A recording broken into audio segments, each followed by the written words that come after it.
Halo, Om Swastiastu. Perkenalkan, nama saya Matthew Marcelino De Franslit dengan NIM 21055311065.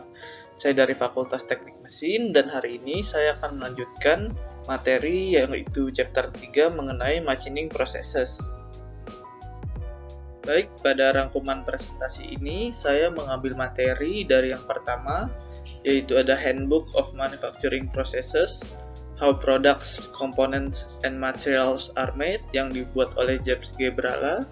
Kemudian beberapa sumber dari Google, yaitu ada Google Image, artikel yang ada di Google, dan kemudian beberapa contoh video dari YouTube. Nah, pada konten hari ini kita akan membahas tentang chapter 3 yaitu machining processes. Nah, kita membahas 3 subbab, yaitu yang pertama yang A ada latte and other turning operations, kemudian yang B ada round hole making methods, kemudian yang C ada grinding and abrasive machining. Oke, kita masuk ke yang A yaitu latte and operations turning operations.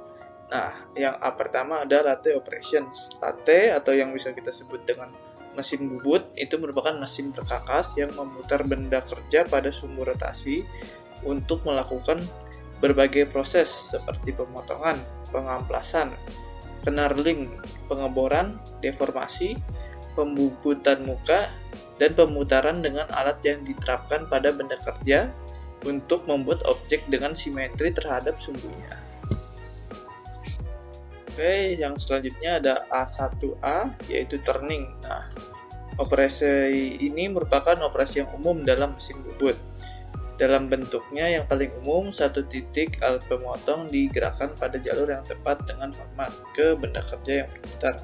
Nah, di sini kita bisa melihat ini kan turning, benda kerja diputar, kemudian ini ada sebuah alat pemotong yang bergerak untuk memotong benda kerja yang berputar.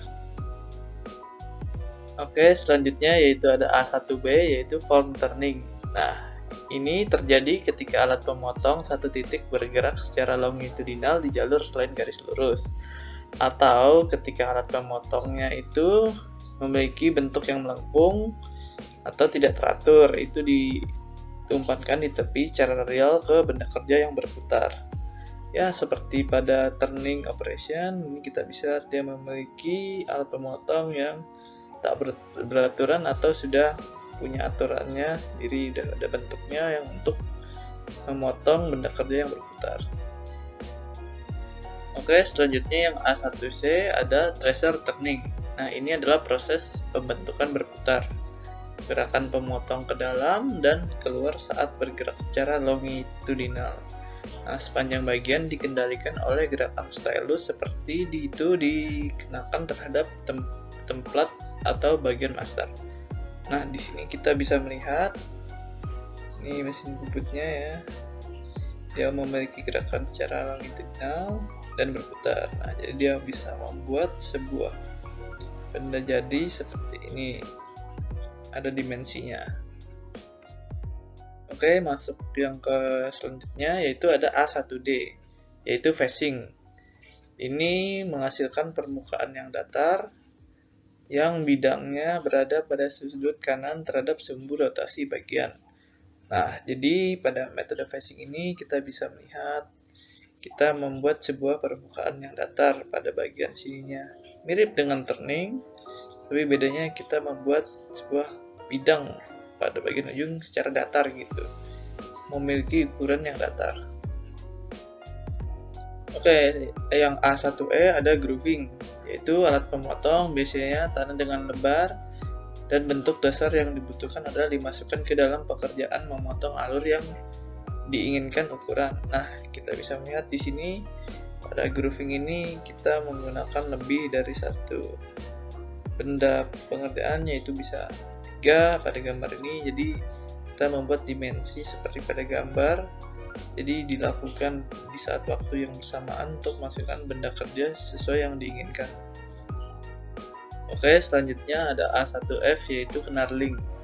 Nah, sebenarnya bukan permesinan atau pemotongan. Nah, operasi knurling ini terbentuk bukan dipotong di benda kerja. Nah, knurling adalah mesin bubut biasa atau operasi mesin sekrup. Nah, knurling yang mengeras alat benda berguling terhadap permukaan silinder yang berputar benda kerja dengan tekanan tinggi, menyebabkan permukaan bahan benda kerja mengalir ke puncak yang lemah menurut pola pada knurling. Nah, di sini kita bisa lihat pada knurling ini ada sebuah alat yang nanti memutarkan pada benda kerja yang menghasilkan sebuah hasil seperti ini. Nah, ini contoh lebih detailnya. Di sini kita bisa melihat video sebuah knurling. Nah, di situ kita bisa melihat benda kerja yang putar, taruh di alat knurling, dan diputar secara terus-menerus, kemudian pelan-pelan didekatkan lagi supaya akan menghasilkan hasil yang bagus, dan ditarik secara perlahan. Sudah sesuai dengan sistem, jadi hasilnya itu tidak akan berantakan, pasti selalu beraturan. Oke, sekiranya udah paham ya, kita lanjut ke bab selanjutnya.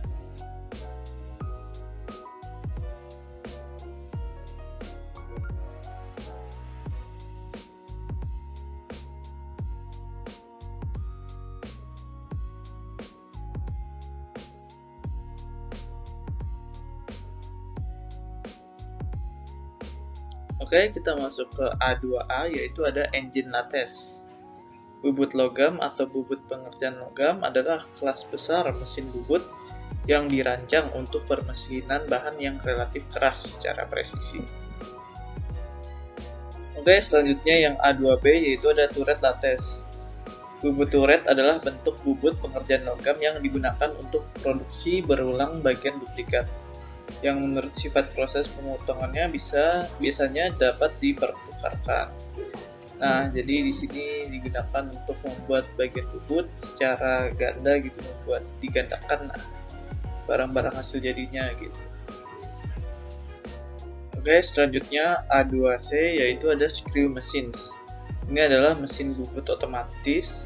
Awalnya dikembangkan untuk produksi massal sekrup dari stok batang, tetapi sudah lama digunakan untuk berbagai macam suku cadang dari bar stok dengan ukuran yang luas jangkauan. Setelah diatur, mesin ini berjalan sepenuhnya secara otomatis. Ini adalah praktik umum untuk satu operator. Jadi satu operator ini bisa mengendalikan mesin ini atau mengoperasikan mesin ini secara mudah untuk membuat sekrup secara massal. Oke, selanjutnya A2D, yaitu chucking machines. Di mesin bubut otomatis ini dirancang untuk operasi pada pengecoran, penempaan, dan bagian lain, bukan pada bar stok. Mekanisme dan fitur lainnya mirip dengan orang-orang dari mesin sekrup, kecuali untuk makan bar system. Sebaliknya, mesin pencabut punya cara untuk poros untuk menahan bagian yang akan dikerjakan. Rahang cak khususnya biasanya harus dibuat untuk menahan benda kerja jika bentuknya sama sekali tidak beraturan. Oke, kita masuk ke yang B, yaitu ada round hole making methods. Nah, di B yang pertama ada drilling. Drilling atau pengeboran adalah suatu proses pemotongan yang menggunakan mata bor untuk memotong suatu lubang dengan penampang melingkar pada bahan padat. Mata bor biasanya merupakan alat pemotong berputar, seringkali multi titik. Nah, di sini kita bisa melihat mesin drill yang menggunakan alat bantu, ya kurang lebih ini mesin drill set, bukan mesin drill yang di tangan itu digenggam, tapi bukan, ini yang mesin drill set. Jadi bila mau membuat sebuah lubang selalu akan menjadi presisi pada mesin ini. Oke, di sini kita bisa melihat contoh pengeboran pada benda kerja dengan menggunakan drilling. Di situ kita bisa melihat pengeboran yang menggunakan bor yang besar, pelan-pelan akan membuat lubang seperti yang diinginkan dengan akurasi yang tinggi.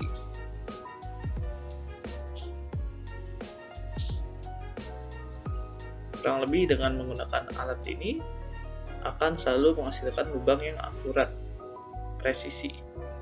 Sekiranya sudah paham, kita ke slide selanjutnya. Oke, selanjutnya ke B yang kedua, yaitu ada counter boring. Contour boring atau contour bore adalah lubang dasar datar silinder yang memperbesar lubang koaksial lain. Alat yang digunakan untuk membuat fitur itu. Di sini kita bisa melihat ini ada lubang ya. Ini kan lubang mata drilnya.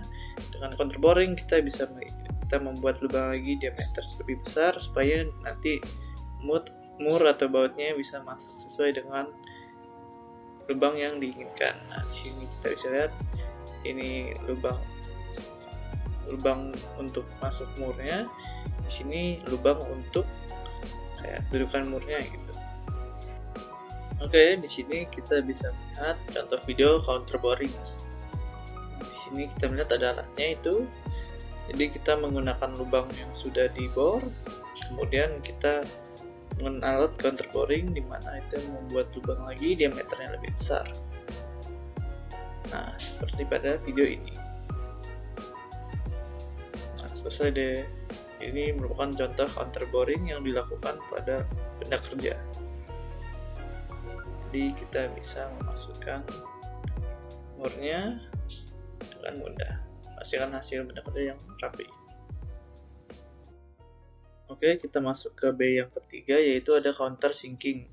Countersinking adalah lubang berbentuk kerucut yang dipotong menjadi objek yang diproduksi atau pemotong yang digunakan untuk memotong lubang tersebut. Nah, countersinking itu sama seperti contour boring, bedanya diameter lubangnya dan bentuk lubangnya. Di sini digunakan untuk membuat sebuah lubang yang cukup untuk sebuah sekrup.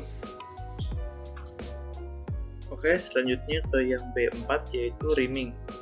Rimming atau rimmer adalah jenis alat pemotong putar yang digunakan dalam pengerjaan logam.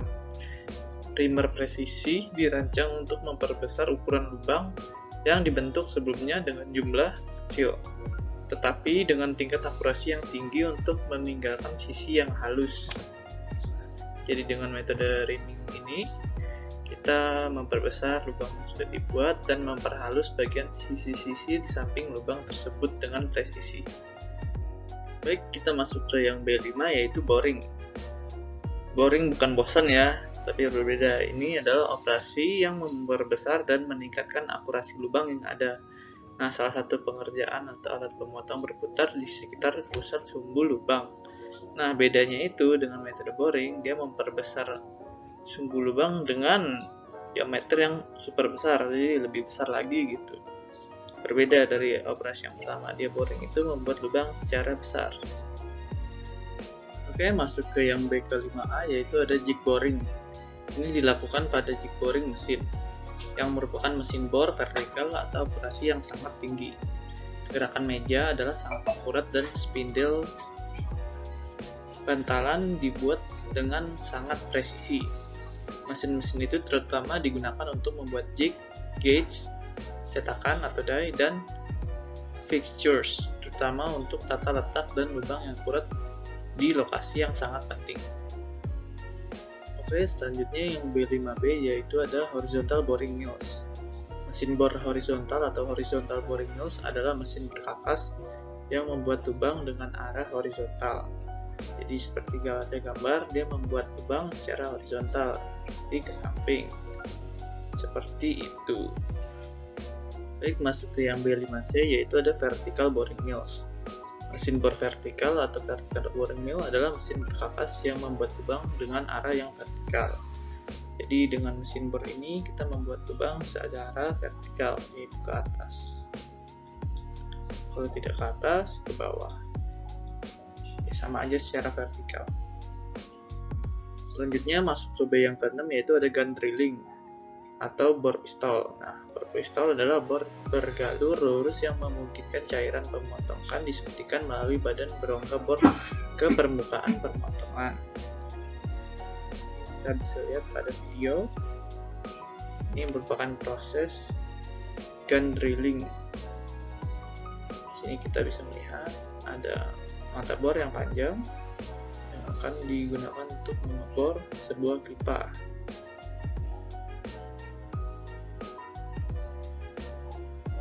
Nah, di sini kita bisa lihat ada pipa semacam tongkat besi sih, lebih ke tongkat besi yang dibor di dalamnya.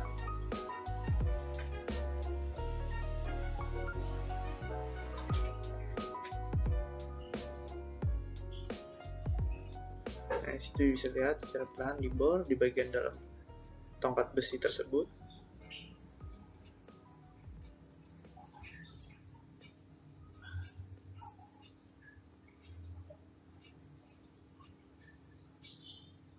Nah, selama proses pengeboran tersebut, ada bagian di dalam bor yang mengeluarkan sebuah cairan pada saat pengeboran tersebut, yang memungkinkan sebuah bor itu supaya tidak kepanasan atau overheat, karena dengan mesin pengeboran ini melakukan proses yang sangat lama dan memiliki banyak gesekan yang membuat sebuah panas. Di situ kita bisa lihat hasil jadi, yaitu tiang besi yang memiliki lubang di tengahnya.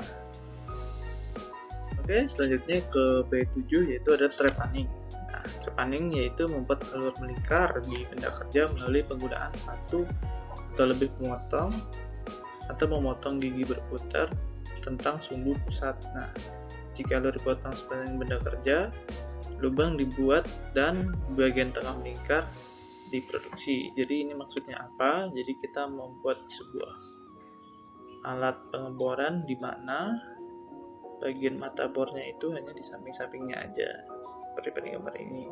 Nah, di bagian tengahnya itu tidak ada, jadi kosong. Jadi di bagian samping aja.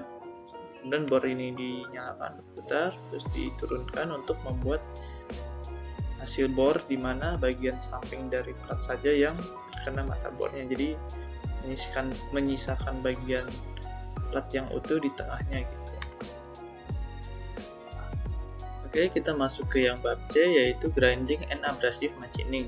Nah, di C pertama ada cylindrical grinding. Gerinda silindris adalah jenis mesin gerinda yang digunakan untuk membentuk bagian luar suatu benda. Penggiling silinder dapat bekerja pada berbagai bentuk, namun objek harus memiliki sumbu rotasi pusat. Ini kurang lebih kita menggunakan gerindra kurang lebih untuk memperhalus atau memotong bagian benda kerja. Oke, kita masuk ke yang C1B, yaitu ada centerless grinding. Penggerindraan tanpa pusat adalah proses permesinan yang menggunakan pemotong abrasif untuk menghilangkan material dari benda kerja. Ini kita bisa melihat ini ada sebuah roda yang stationary, tapi jadi dia tidak ada penggeraknya gitu. Kemudian di sini ada roda yang berputar dengan tekanan. Nah, di sini ada workplace-nya, tempat benda kerja ditaruh. Kemudian ini ada workpiece-nya. Jadi di sini kita menggunakan proses permesinan untuk menggerindra bagian benda kerja. Oke, selanjutnya masuk yang ke C2, yaitu ada internal grinding. Penggerindaan bagian dalam ini pada benda kerja itu digunakan untuk menghasilkan hasil akhir dengan diameter ketebalan dinding bagian dalam secara halus dan sesuai keinginan. Nah, di sini kita bisa lihat bagian penggerindaannya di bagian dalam workpiece-nya. Biasanya dipakai pada besi-besi supaya menghasilkan hasil ketebalan dinding dalam yang halus. Selanjutnya kita masuk yang C2A, yaitu ada internal centerless grinding. Penggilingan tanpa pusat input. Metode ini digunakan ketika sebagian dari benda kerja lebih besar dibanding permukaan tanah. Nah, benda kerja ditempatkan pada posisi roda gerindra dimasukkan ke dalam kerja roda memendek setelah penggiling dan benda kerja dilepas atau dikeluarkan. Nah, di sini kita bisa melihat ada free control wheel, jadi wheel yang berputar tapi stationary gitu, pas karena ada sebuah tekanan berputar jadi berputar. Kemudian ini ada pressure roll-nya, ada roll yang diberi tekanan untuk membantu roll. Kemudian ini free support roll, jadi dengan roll juga cuman tidak diberi tekanan. Ini workpiece-nya, jadi dia berputar. Ini gerindranya di bagian dalam, di gerindra lagi gitu. Jadi yang metode tadi kan secara full kan dia membuat halus. Nah, kalau ini bisa lebih presisi lagi, jadi menghasilkan lebih kecil lagi di dalamnya seperti itu. Selanjutnya kita masuk ke C3 surface grinding. Penggerindaan permukaan ini dilakukan pada permukaan yang rata untuk menghasilkan hasil akhir yang halus. Ini adalah proses permesinan abrasif yang banyak digunakan di mana roda pemintal yang dilapisi partikel kasar memotong serpihan zat logam atau bukan logam dari benda kerja. Nah, membuat permukaan bendanya rata atau halus. Nah, kurang lebih di sini kita bisa lihat ini alat gerindranya ditaruh di benda kerja yang datar. Dengan ditaruh di sini, jadi dihaluskan supaya merata. Oke, selanjutnya masuk ke C4, yaitu ada jig grinding.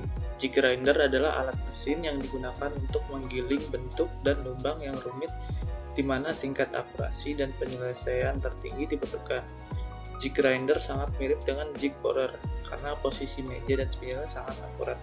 Nah, di sini kita bisa lihat ini ada proses penggerindaannya, dia digunakan untuk menghaluskan bagian samping, tapi dia memiliki tingkat akurasi yang sangat tinggi, jadi sangat cocok.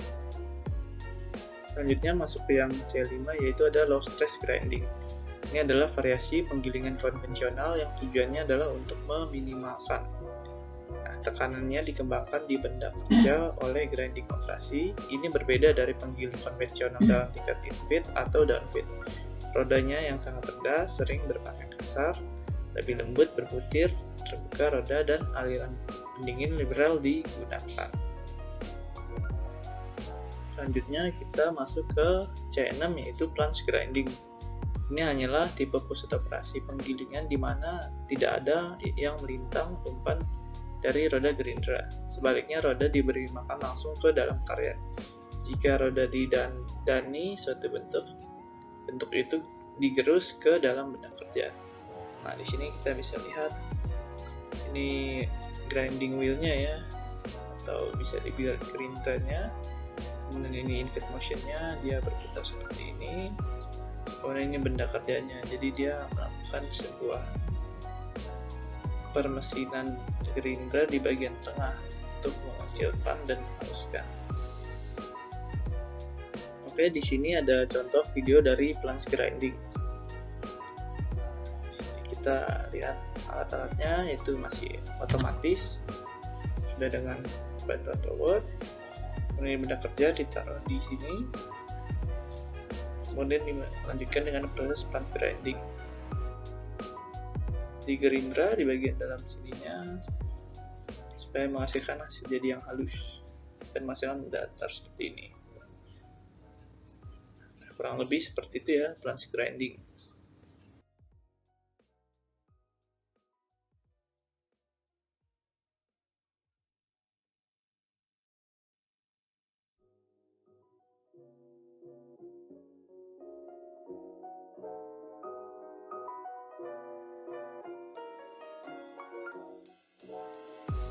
Selanjutnya yaitu ada disc grinding atau roda gerindra mengandung senyawa abrasif untuk gerindra dan operasi permesinan abrasif. Roda seperti itu digunakan dalam mesin menggiling. Roda umumnya dibuat dengan bahan komposit. Nah, di sini kita bisa lihat disc grinding. Jadi ya gerindra konvensional kurang lebih menggunakan alat yang dipakai di tangan, bisa kita operasikan dengan tangan, digunakan untuk mungkin memotong, mungkin bisa buat menghaluskan, dan seterusnya. Selanjutnya kita masuk ke C8, yaitu ada abrasive belt grinding. Ini menggunakan sabuk kain berlapis abrasif untuk menghilangkan logam. Sabuk tak berujung berjalan di antara roda penggerak dan roda kontak, dan benda kerja bersandar pada sabuk pada roda kontak. Kurang lebih di sini ada roda yang menggerakkannya, driving wheel, kemudian ini ada tension beltnya, jadi supaya membuat sabuk dari ininya itu makin erat gitu. Kemudian ini abrasive beltnya atau belt yang bergerindanya, ini contact wheelnya nanti yang berpapasan dengan benda kerja. Jadi di sini kita bisa melihat dengan metode ini bisa membuat gerindra yang konvensional. Oke, masuk ke C9, yaitu ada abrasive jet machining. Abrasive jet machining juga dikenal sebagai abrasive microblasting atau pencil blasting dan micro abrasive blasting. Itu merupakan adalah proses permesinan abrasive blasting yang menggunakan abrasif yang didorong oleh gas berkecepatan tinggi untuk mengikis material dari benda kerja. Ya, kurang lebih ini bisa dengan kayak water jet gitu loh, yang menembakkan sebuah air dengan kecepatan yang sangat tinggi dan tekanan sangat tinggi ke benda kerja, yang membuat benda kerja terkikis materialnya. Kurang lebih seperti itu. Selanjutnya masuk ke yang C10, ada abrasive flow machining. Nah, permesinan aliran abrasif juga dikenal sebagai deburring aliran abrasif atau memasah ekstrusi. Itu adalah proses penyelesaian permukaan interior yang ditandai dengan mengalirkan cairan bermuatan abrasif melalui benda kerja. Cairan ini bisa sangat kental, memiliki konsistensi seperti dempul atau adonan. Nah, kurang lebih di sini kita melakukan permesinan di mana kita hanya mengalirkan cairan abrasif ke benda kerja. Kurang lebih seperti itu. Oke, selanjutnya yang C11 ada ultrasonic machining. Permesinan ultrasonik adalah proses manufaktur subtraktif yang menghilangkan material dari permukaan bagian melalui frekuensi yang tinggi. Nah, getaran amplitudo rendah dari alat terhadap permukaan material dengan adanya partikel abrasif halus. Nah, di sini kita menggunakan sebuah getaran amplitudo yang dikombinasikan dengan cairan material abrasif halus pada benda kerja yang membuat terjadinya sebuah pemotongan atau proses machining. Baik, sekian presentasi pada hari ini. Saya minta maaf bila ada salah kata, dan seandainya ada materi yang kurang tepat, mohon untuk dibenarkan. Saya Matthew Marcelino de Francis akan menyelesaikan presentasi ini. Terima kasih. Om Santi Santi Om.